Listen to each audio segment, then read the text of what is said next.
بسم اللہ الرحمن الرحیم۔ السلام علیکم ورحمۃ اللہ وبرکاتہ۔ امید ہے کہ آپ تمام بھائی خیریت سے ہوں گے۔ دانش اسٹوڈیو کے پیارے پیارے ممبرز، ہم آپ کے لیے سیرت طیبہ، سیرت نبوی صلی اللہ علیہ وسلم میں سے چوتھی ہجری کے اہم واقعات لے کے آئے ہیں آپ کے لیے انشاءاللہ۔ بہت سے ایسے غزوات اور بہت سے ایسے واقعات ہیں جن سے ہم لا علم ہیں۔ چوتھی ہجری آپ صلی اللہ علیہ وسلم کو 4 ہجری جو تھی، 4 سال گزر چکے تھے مکہ سے مدینہ تشریف لائے ہوئے ہجرت کو۔ تو ہجرت کے چوتھے سال جو سب سے پہلے ایک واقعہ رونما ہوا وہ ہے رجیع کا المناک واقعہ، اور یہ غزوہ احد کے بعد ہوا۔ غزوہ احد کے بعد خالد بن سفیان نے جب یہ سارے معاملات دیکھے جنگ احد کے، تو وہ خود ان کی بہادری کے قصے سن کر تو ان کو مبارکباد دینے کے لیے خالد بن سفیان مکہ پہنچا۔ سنا کہ وہ حضرت عاصم بن ثابت رضی اللہ تعالیٰ کو شہید کرنا چاہتی ہے۔ جب اس کو یہ بات معلوم ہوئی کہ اس کی بیوی نے اس پر 100 اونٹ جو قیمت ہے اس کے سر کی لگائی ہے، تو وہ بہت سنگ دل اور لالچی آدمی تھا، تو اس نے اس لالچ میں آ کر حضرت عاصم بن ثابت کو جو شہید کرنے کی پلاننگ جو تھی وہ اس نے لالچ میں آ کر حضرت عاصم بن ثابت کو دھوکے سے گرفتار کر کے قتل کرنے کا منصوبہ بنایا۔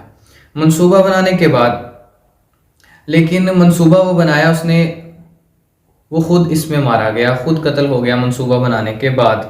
لیکن اس کے جو قبیلہ تھے، قبیلہ بنو عتیان، اس کے منصوبہ کو عملی جامہ پہنایا۔ وہ آپ صلی اللہ علیہ وسلم کی محفل میں آپ صلی اللہ علیہ وسلم کے پاس حاضر ہوئے اور آ کر کہنے لگے کہ ہمارے قبیلے کے لوگ اسلام سے بہت زیادہ متاثر ہوئے ہیں اور اسلام قبول کرنا چاہتے ہیں، تو ہمیں کچھ ایسے لوگ دیجئے جو دین کی تبلیغ کو جانتے ہوں اور ہمیں دین کی طرف رغبت دلائیں۔ تو آپ صلی اللہ علیہ وسلم نے 7 لوگوں کو ان کے ساتھ روانہ کر دیا۔ اب یہ 7 لوگ جب ان کے ساتھ آپ صلی اللہ علیہ وسلم نے روانہ کر دیے اور وہ ہو گئے، ان کے ساتھ چلے گئے، تو انہوں نے خاص طور پر عاصم بن ثابت کا نام لیا۔ تو حضور صلی اللہ علیہ وسلم نے عاصم بن ثابت کے ساتھ 7 افراد کو ان کے ساتھ روانہ کر دیا۔ بنو عتیان کے مسلح گروہ نے اچانک ان پر حملہ کر دیا اور 4 افراد کو شہید کر دیا، اور جس انعام کے لالچ میں ایسا کیا تھا انہیں پھر بھی وہ انعام جو تھا وہ حاصل نہ ہو سکا۔ پہلے تو حضرت عاصم بن ثابت کی لاش پر مکھیوں نے اس طرح جھنڈ بنا لیا کہ اس کی لاش کے قریب نہیں آ سکے۔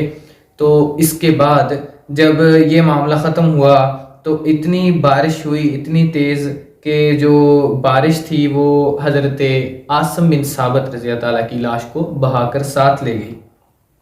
اس طرح یہ کفار جو حسرت تھی وہ انہیں لے ڈوبی، اور وہ اپنے برے جو ان کے عزائم تھے ان میں کامیاب نہ ہو سکے۔ انشاءاللہ نیکسٹ ایپیسوڈ میں ہم چوتھی ہجری کے اور اہم واقعات انشاءاللہ اس پر بات کریں گے۔ ان میں بئر معونہ کا جو ہے واقعہ ہے، اور اس کے ساتھ غزوہ بنو نظیر بھی ہے، انشاءاللہ اس پر بات کریں گے۔